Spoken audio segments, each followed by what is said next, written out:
Are you looking for a great rescue here in the area? Let me tell you all about my favorite one right here in Riverview.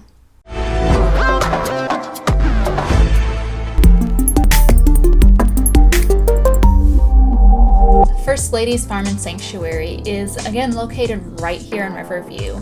They are again very local, very close, and super amazing. They started out with very, very meager beginnings, but turned into this great place, a great community right there on Facebook, and just a fantastic program, and they do amazing things in the community. So they have a couple of really unique things about them that sets them apart from many other rescues in the area and around.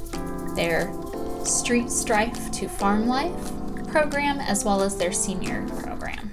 We started the rescue as Deanna and I got into middle age, thinking, well, our cats are living 24 years.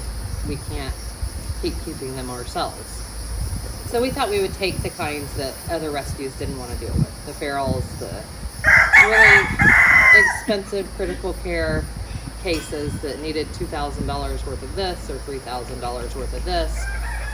Well, you don't get to pick and choose. It's just not how rescue works.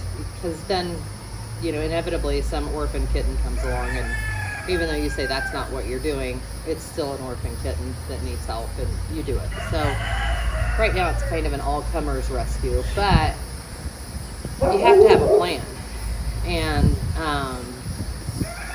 when we started doing TNVR, which is trap, neuter, vaccinate, release, it's just not, it doesn't work.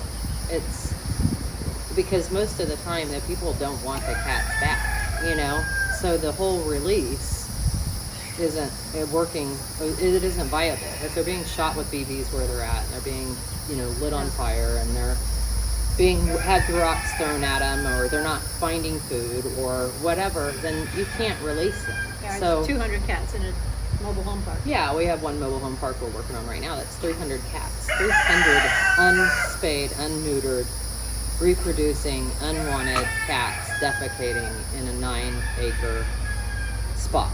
It's awful. So we took it to a new level and created the Street Strife to Farm Life program. The other unique thing about them is the way they fundraise. Not only do they do it on Facebook, but their every other weekly market day helps raise funds for them and their rescue. So market day has really helped Yeah, to sort of fill the because I coffers. hate asking for money. Well, yeah, and also, people don't realize that you can go broke pretty quickly, $75 at a time or $50 at a time, when it's just, every vet bill, that's $1,000 is easy to fundraise for. And that's what she was saying. It's hard to I fundraise put the fundraising out there. I show the bills. Yeah. What I don't show is every single spay and neuter bill that we've taken, and every single, I'll just run up to Valerie Go and grab. Yeah.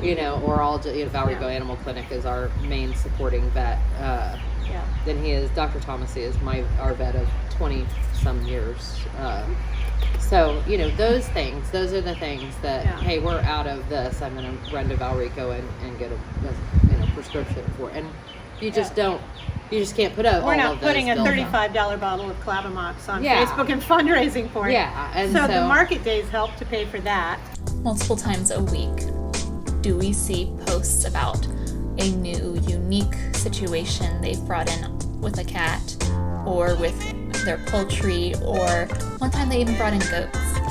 So they just got this great farm that I think is just super unique and super fantastic, and they're able to help out in as many ways as they can.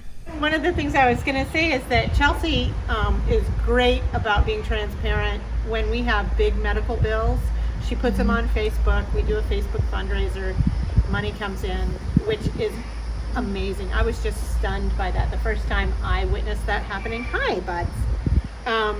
But we've often talked about how money goes out the door every day here. We have a lot of resources available to us, but every single cat that comes in, what we're probably spending, even if they're here for 24 hours, flea treatment, spay, neuter, vaccinations, microchip, at the very minimum is what every cat Well, gets. even if I have a cat come in that is remarkably healthy, already spayed, somebody tells me this is my cat that needs nothing, I still am going to treat it with Revolution, deworm it, trim its nails, which our vet tech comes out every other Wednesday, and I pay her hourly. And I'm going to have, at minimum, even if I don't have to spay, neuter, or do vaccinations, I'm going to, at minimum, have $30 in a cat if it only stays a day or two, If you loved this video, subscribe. If you liked it, check out my one about things to do in Riverview.